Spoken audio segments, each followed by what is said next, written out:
You know, Bill Gates, of course, all those sort of guys had a particular style and flair, and I love the way they present.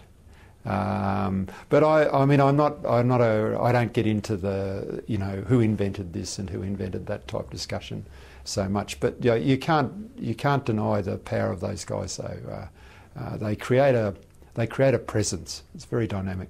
There are many, but those that I think have had, you know, a large impact in terms of my thinking about the role and the benefits of technology. Bin Cerf continues to be probably the advocate I would really look to, and just continue to be amazed at his energy and his, you know, strategic capability.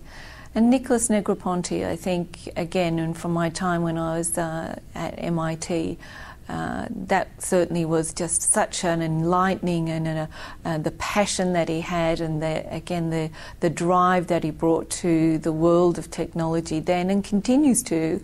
And when you look at the work he's trying to do as well in some of the less developed countries and taking technology there, you know, it's just profoundly impressive. Gee, there are a lot of them around, and technology is has great examples of people who've been visionaries. I mentioned one a little while ago, who I think at the moment is someone who's quite an important figure in the emerging world of technology, and that's John Chambers.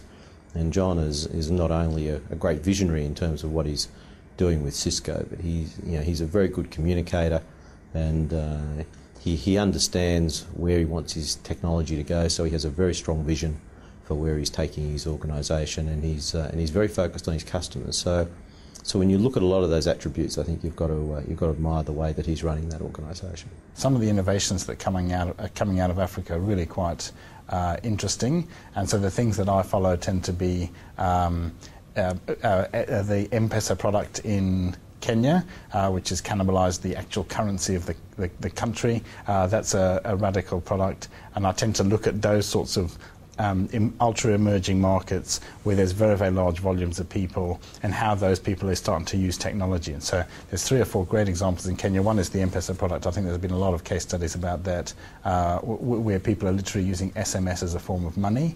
And, you know, there's a whole bunch of implications to that. There's also the retail generation of electricity to support that. In other words, everyone generates their own electricity because the government hasn't, or the electricity hasn't. And so you see these quite interesting innovations in the African space simply because of the nature of where the development curve is at that point in time, and how people are radically innovating using things like mobile technology, open source platforms, cloud-based consumer products like document management, those sorts of things, simply because the other infrastructure isn't there in the country. You're also seeing trends there that where technology consumption is going straight to the latest thing. So there's no copper network in the country. It's all gone straight to mobile. There are no computers in the country. It's all gone straight to mobile. And so that is very, very interesting to watch. We also see that in other parts of the world where SEEK has investments. So certainly Brazil, Malaysia, China, you tend to see more of a cutting edge from the consumers, simply because they're driving innovations based on where they are. Whereas I think in Western societies like Australia, we're very used to having the infrastructure there and just relying on that, and not therefore having to think about how to achieve the same outcome without it. And so I tend to actually look at that part of the world for innovation, rather than following individual visionaries with brands as names. I'd have to say our founders, Sergey Brin and Larry Page, have been pretty inspirational. If you think about how they started Google, they started from a garage in Menlo Park. There's some pretty funny photos of the original Google servers, a couple of beat-up old PCs sitting in the corner there. But they had this vision, and they stuck with this vision to organise the world's information and make it universally useful and accessible. I think both Larry and Sergey have really epitomised that single-minded focus on the user. So that's one of the reasons I decided to work for Google. I think the culture has been so user-centric, and it's a place where you can be proud to work. I think that there's a CTO of EMC, Chuck Hollis, who I follow quite a bit.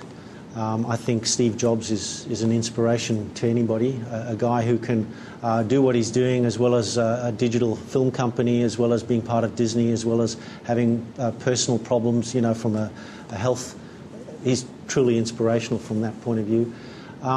Funnily enough, there are individuals in Cisco that I know on a personal basis that are inspirational because they think completely outside of the box.